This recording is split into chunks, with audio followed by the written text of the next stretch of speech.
今天接到一位大姐求助，帮她家楼下喂养的怀孕流浪猫母猫做绝育。是你吗？可能听说我是彩蛋专家和孕妇终结者的名声在外，找到我。流浪猫 TNR 分南北两派，所谓北方有本喵叫兔兔，南方有梨花叫猫爸。言归正传，这只橘猫是我抓捕有史以来最听话、最顺利的一次。瞧见我抓它还撅个大屁股享受，咱们暂时就叫它大屁股吧。正当大屁股反应过来的时候，已经进了航空箱。在旁边的大姐此时一颗心终于放了下来。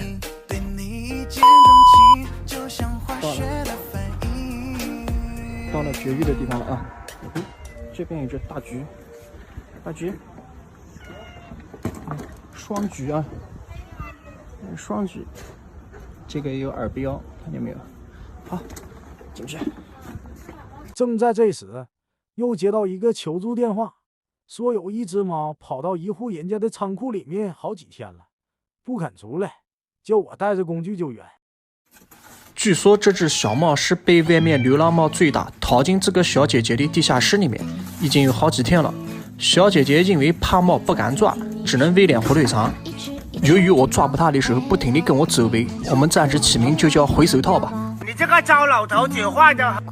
回手套跟我大战963个回合，不敌于我，故被我擒拿。